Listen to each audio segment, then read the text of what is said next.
And last but not least, Farm Bureau came out earlier this week saying that it's going to cost farmers $500 million with the minimum wage increase, especially now with milk prices being low.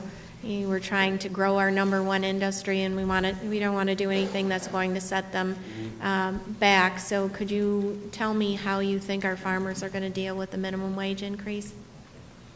I got the same email yesterday also from Farm Bureau. And as you know, I'm pretty close with Farm Bureau, pay a lot of attention to their thoughts. Let me just say, the governor has stated, and I would agree, that a reasonable minimum wage can help lift the standard of work, standard of living for all workers. Recognize that the proposal currently is installment plan for this, that upstate it would be different from downstate, and that by 2021 we're looking at full implementation. I think for us at the department, while a change is being contemplated here, my focus is going to remain on ways that we can cut costs for farmers, ways that we can improve the viability of farms in New York State. As you know, on a business statement, income and expense sheet, there are two sides. There's a lot of lines and there's two sides. And so if we can eliminate tolls on the thruway, if we can cut property taxes, if we can, look at our tax assessments, if we can make life easier for our farmers, if we can open more markets in the city, if we can open up more profitable markets for our farmers, that we're going to work in that direction. And I would add that as we go forward, recognizing that we need more workers in agriculture, not less, that we need more skilled workers in our new plants and our new industries, that we're going to need a particular focus on our rural youth. And I think this is something that's a little bit passionate for me, because I was a rural youth at one time looking for a job on a farm. And I think we're having some very exciting conversations with our Department of Labor about how we do that. The governor put in place an urban youth program, which has been pretty successful, and I would like to see our conversations about our rural youth program take hold. And again, great conversations going on with Department of Labor about that, about apprenticeships and about training that can carry us forward. I'm hearing from farmers and I'm hearing from Farm Bureau, and really we're hearing on all sides of the issue about how this will affect upstate New York. And we continue to monitor that and look at how the potential impacts will fall out, but we certainly want to hear your thoughts on that as well. I'd just like to close by saying that you are keenly aware of the issue that we're having with the aging farmer. And it's been the Senate's one of the Senate's priorities to try to encourage young farmers into looking at agriculture as a field. And I know with this minimum wage proposal, I've received numerous calls from farmers saying they don't know how they're going to meet their bottom line if $15 goes into effect. And so I would just ask that you seriously look at the effect that's going to have, and that we try to stay the course and try to help grow our farms and be really aware, keenly aware of issues that may actually keep farms from growing and have the adverse effect. Thank you. Absolutely. Thank you. Thank you. Thank you. Thank you. Assemblyman McGee, Chairman of Agriculture. Thank you, Mr. Chairman, and thank you, Commissioner, for coming and talking with us today. And I know you've been in many places in the state. I have to be with you several times, and it's always very productive. Do have a question, though. What are the department's priorities in agricultural education, marketing, and research? Well, with regards to education, we're having, as I mentioned, those conversations with our Department of Labor about training and apprenticeships. I think that certainly when we get our young people to Cornell, when we get our young people to any of our land-grant schools, we do a great job. We do a really great job of getting them prepared to enter the world of agriculture today. But I see a need to get more young people in the pipeline heading that way and understanding that agriculture can be an opportunity and a viable way to make a living here in New York State. I had occasion a few years ago in Schoharie, in my town. Schoharie Central School is about 1.5 miles from our farm. And I walked in there to be part of a committee that was working on school nutrition. And I looked around at the menu in their cafeteria, and there was not one thing on the menu that came from the Schoharie Valley, which is arguably a pretty special vegetable growing region in the state of New York and known throughout the Northeast. But what bothered me more than that was that those young people were going to grow up, they were going to get educated, they were going to graduate from that school, and they would leave the county and not know what kind of opportunity they had right in our own county if they didn't know what I did 1.5 miles up the road, if they didn't know what my neighboring farm did 4 miles down the road or 10 miles down the road. So I think we need to do a better job with our young people in high school, better ag education, and open up that possibility thinking there that agriculture is a good way to make a living in New York State for that next generation. With regards to research, I would say that, as I mentioned with Senator Ritchie, Cornell and our land-grant system, all our ag and tech schools around the state do such a great job that we need to make sure that remains viable as well. And you know, the applied research that we need on the farm to stay competitive with the country and the world today is going to be so critical. As far as marketing, I'm pretty excited about what we're doing in marketing. You know, between Taste New York and between this new New York Certified program, I think we've got a great opportunity to take our growers and connect them with the biggest marketplace in the country and gain some great success there. I think climate change gives us an opportunity to take back some of the market share that has belonged to the western part of the United States. So I think we're in a good place in New York State in that regard. In the governor's proposed budget, there was a significant reduction in the Farm Viability Institute. Do you have any idea on what effect that might have, or if any? The Farm Viability Institute got some of its funding moved out of where it is, but I think the Farm Viability Institute is probably one of the things I'm most proud about at the department, frankly, our role there. That's, as you understand it, it started with the Farm Bill as a block grant, and they set themselves up. It's a group of farmers who are specialized in each one of their commodities, who serve as reviewers, and funding goes there, requests go there to do research on agricultural issues, and farmers themselves decide what's important to them, what's relevant to them. This past year, we were able to take some of our specialty block grant money from the Farm Bill and give that to the Farm Viability Institute to actually carry out the research. What better group to figure out what research was needed, necessary, and relevant than them? So I'm a big fan of the Farm Viability Institute.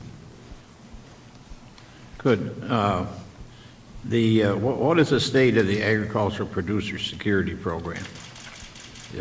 Are there dealer defaults, and will there be money to cover them if there are? As you know, that's a security fund for our dairy producers. It's in great shape, it's healthy, and it's ready. We monitor every day what's going on with that fund, and I'm sorry? Okay. We monitor what's going on with that fund on a daily basis and look at our cooperatives, make sure our dairy farmers are being paid. In the event of a default, we have the insurance there to make them whole again. If an issue comes up with a producer or with a cooperative or with a processor, we stay on top of that and get updated on that daily. Thank you, Commissioner. Thank you, Assemblyman. Thank you very much. Our next speaker is Senator Diane Savino. Actually, Senator Young, Senator Ritchie asked the question that I wanted to ask of Commissioner Bowles, so I no longer need to ask him. But welcome to the committee. Nice to see you again, Richard. Good to see you again, Senator. Oh, okay, very good. Then I think I'll let Senator Kruger go ahead. Thank you. Nice to see you, Richard. Thank you. Good to see So we you. have only 5 minutes, so I'm going to try to be quick. Your testimony talks about the RDCs have awarded over $275 million to agribusinesses across the state.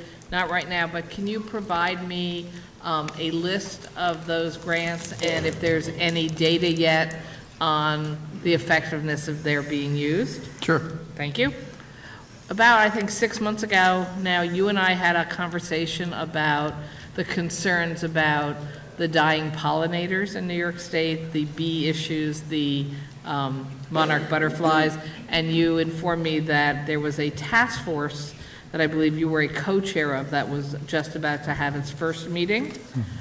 You remembered. Can you tell me where we all are now that the task force has been operating? Yes, thank you. Thank you for remembering that.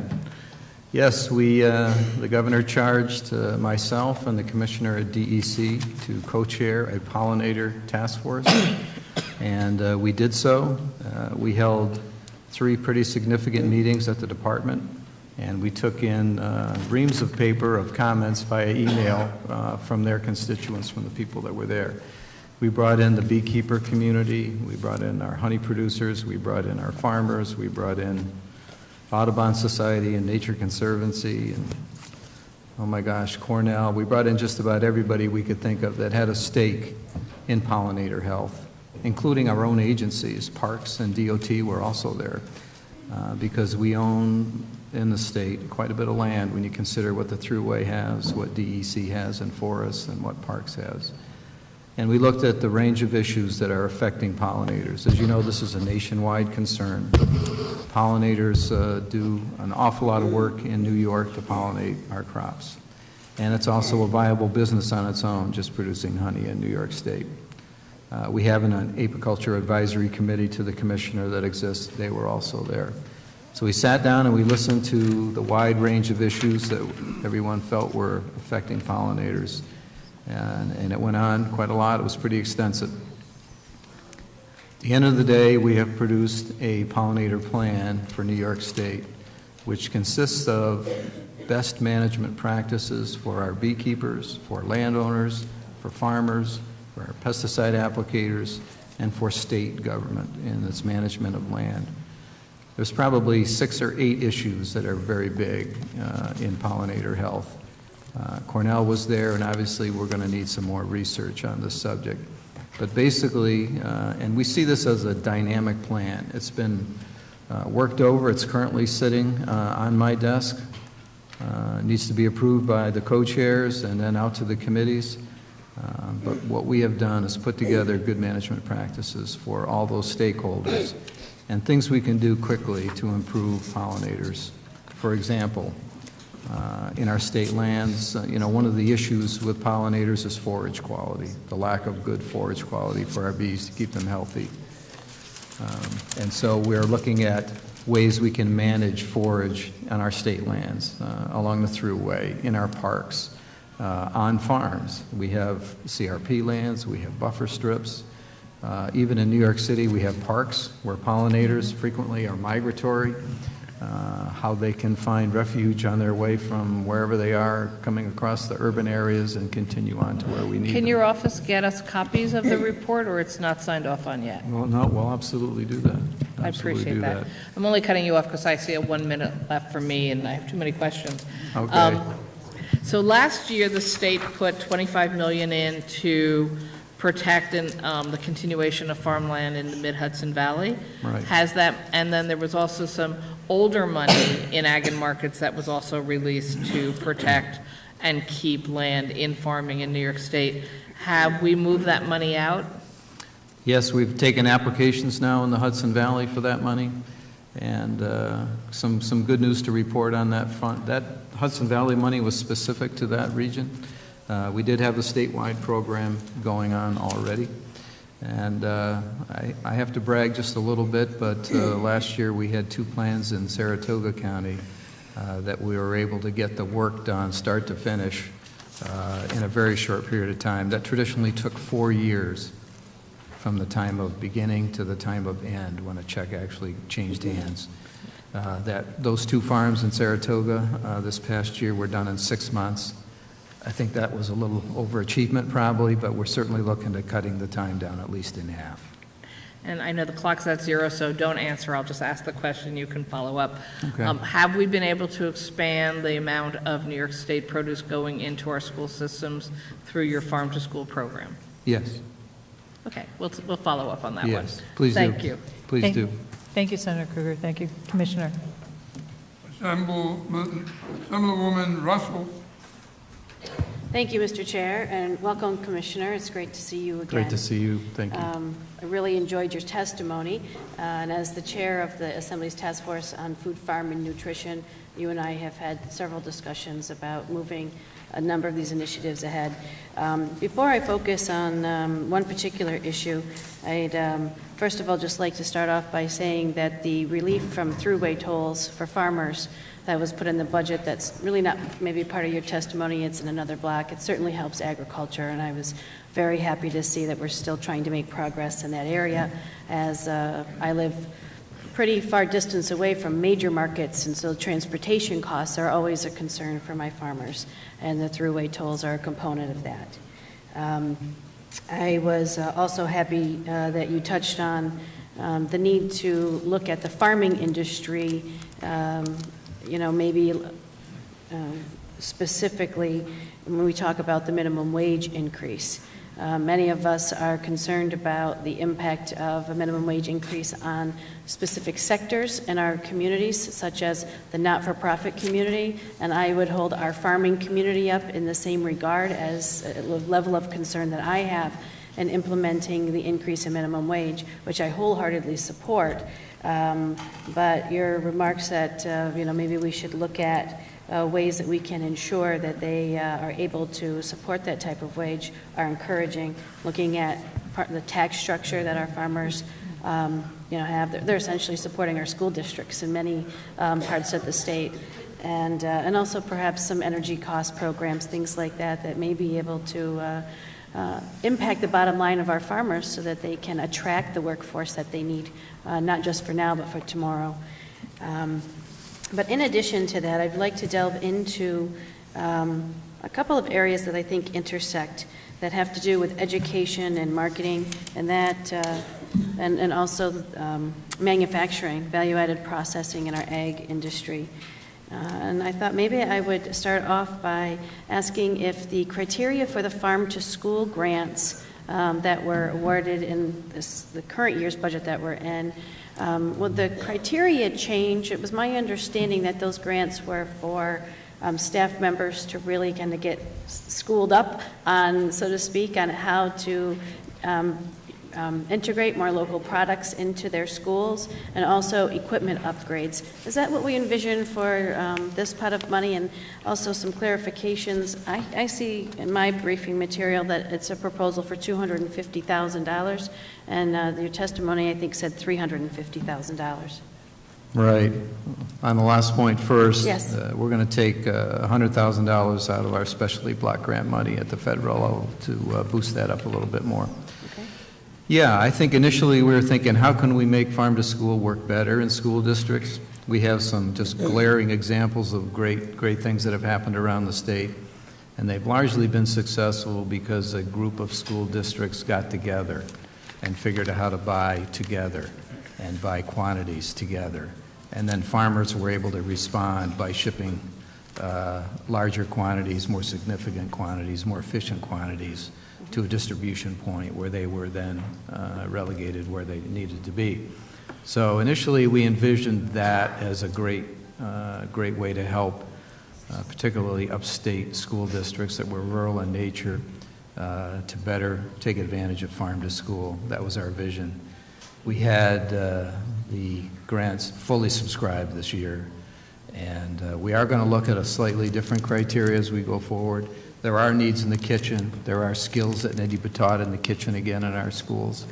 And we had some just awesome proposals that I think we had almost $2 million in requests that were so awesome that caused us to look back at how we can write the grant proposals in a way that will fit more school districts. Well, $2 million in requests obviously shows the desire of our school districts to participate in farm-to-school programs, but the largest feedback I hear is that they really still don't have the buying power The state's reimbursement rate for the school lunch program has sat at 6 cents per meal for over 40 years. And I'm sure you're familiar with the drive for 25 cents that many of us are working on, from the agriculture sector to the schools to the economic development folks, of trying to provide the funding actually for the school districts to be able to afford to buy food that's produced in New York State, and that hopefully will be New York State certified as that program rolls out. And frankly, the certified program is likely to help farmers be able to scale up if we were able to provide funding to our school districts to be able to afford the food that's produced right in their own backyard. Yeah. And so, I think that as we're building upon these programs, I'd really like us to think about a program that builds on the New York City program of New York Thursdays. I'm from the upstate perspective, and I think we should eat local every day.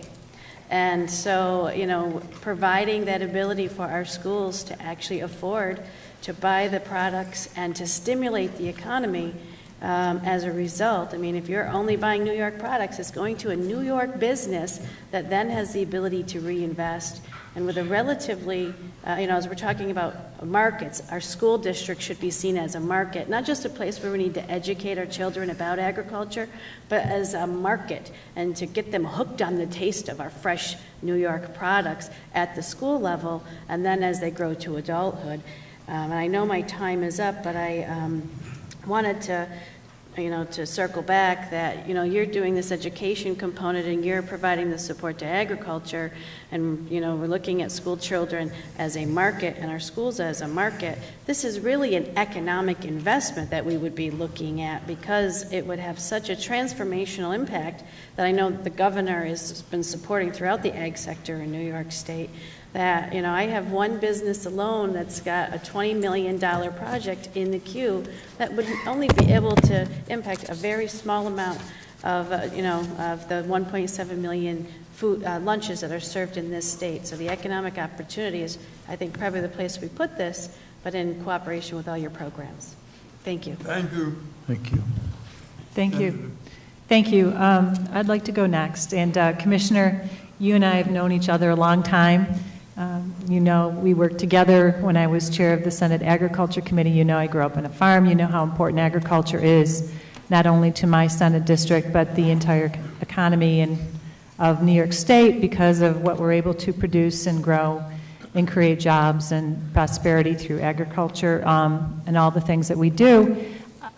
I wanted to associate myself with some of the remarks by Senator Ritchie, who is our current ag chair. Senator Ritchie brought up concerns about the market order administration.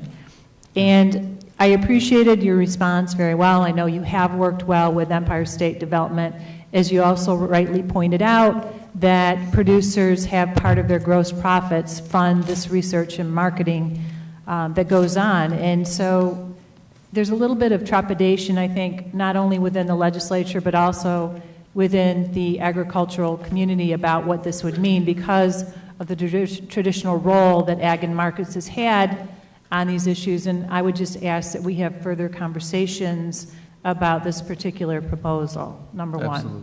Thank sure. you. And the second thing is the Certified High Quality Initiative. And I know the governor spoke of those initiatives during the State of the State and his budget address. And he had a series of actions that he'd like to conduct, and you did address a portion of it, because you did say that the increased farmer training would be covered by a $4 million allocation through the Environmental Protection Fund.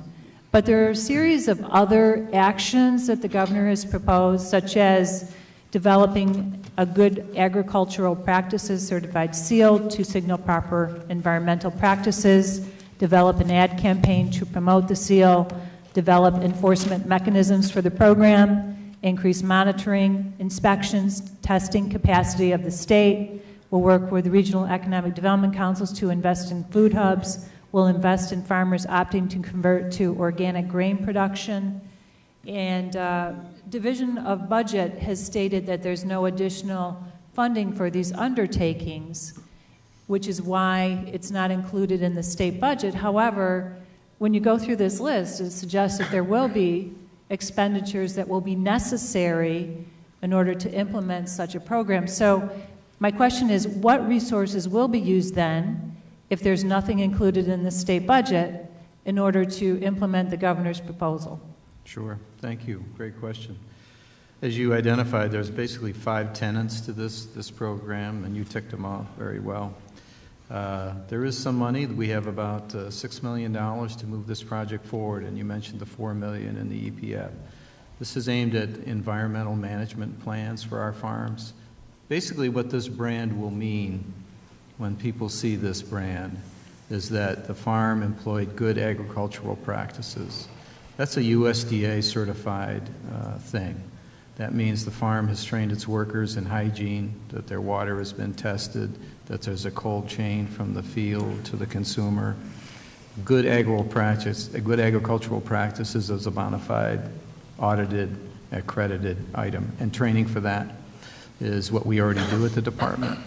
And the aim component, the second component of getting this seal, which is voluntary, is that there's a nutrient management plan on the farm, an environmental plan. And this is where, you know, the training comes into our farms that don't have it. We currently ask this of our dairy farmers, of course, already. So now we're looking at adding our fruit and vegetable industries to this. So you're saying there's funding through USDA to accomplish this? No, through the EPF. Through the EPF. So in, $4 in million. nutrient management planning. Okay. And that $4 million will cover all of these activities? A lot of it. The GAP training, there is funding from USDA to help us do that. Now, there is $2 million in there for branding and marketing, which Empire State Development, again, our partners there, will be helping us to market this idea and this brand. The monitoring and the increased monitoring, we're currently, our partners at Department of Health, who have a real interest in nutrition, obviously, and our health of our food. We already overlap in this jurisdiction here of food safety, and we are going to, in an MOU with them, which we prepared, jointly do testing and monitoring of what's in the marketplace, what's on the label. Is it really what it says it is on the label for our consumers? So I think with our existing capacities and merging them together, the synergies of monitoring and labeling, we'll be able to achieve that. Thank you. I want to congratulate you on the expansion of the Taste New York program. I've said for years that New York State should market itself as the food state because of what we offer through agriculture, and we have everything, as you know. It's, you know, dairy and yogurt and wine and grapes and all kinds of fruits and vegetables and craft breweries and now distilleries, and you couple that with the fact that we have some of the best restaurants and chefs in the entire world, and when you put that all together, I think it provides a remarkable opportunity to rebrand the state, you know, tie it together with tourism and really promote it. And so you're well on your way to doing that, and I would ask that we even look at that further and see what else we can do, because we've got it all in New York State. We're very, very fortunate, as you know. Yeah. And let's continue to bring that prosperity, not just to agriculture, but, you know, to all of our communities through tourism, our small businesses, and so on. So thank you. Oh, absolutely. Thank you. Would welcome that. Thank you. Dee Dee Barrett. Good afternoon. It's not evening yet. Thank you for being here, and thank you for your leadership, and thank you for all the work you've done to connect upstate and downstate and include the Hudson Valley, which is kind of in the middle of the state, in that process. And also, especially, obviously, last year for the $20 million for Hudson Valley's farmland protection. We're very excited that that is underway. I just wanted to, I heard what you said about the 2 Saratoga projects, but I know there's been concern about the length of time it's taken, and obviously a lot of these farms have been waiting way longer than they should to have this process, to be able to access this process. Have you added staff, or is there a timetable that you're hoping to be able to turn these things around in that, you know, that we can go back and reassure people that it's, you know, there's adequate staff, there's a game plan here, it's not going to be like the bad old days? It's not the bad old days. No, we have a governor who's made a commitment consistently to do that. And part of the challenge earlier was that, you know, there was some money, and then we went for years when there was no more money. And so we weren't used to doing this. We have a great staff, and last year we brought in all the stakeholders, all the land trusts, and we said, okay, how does it work on your end? What kind of things do you need from us? And we kind of had a lean process together. And I think between simplifying some of the forms, some of the timing of it, it was a big help. The reason why the recent awards have been able to happen quicker is, I think, because we were better prepared at the department through our efficiencies. But I think the land trust were also better prepared. What do we need? And they knew what we needed, and they had it. And I think the third very important part of that was that our farmers were ready. If it takes 4 years, so many things can happen in a farm in less than a year. And timing is so important there. You know, decisions, life decisions get made. And so I think the farmers were ready. You know, the land trust was ready. We were ready. And, you know, hopefully as we get into a regular routine. Do you have a time frame that you think the process should take now at this point?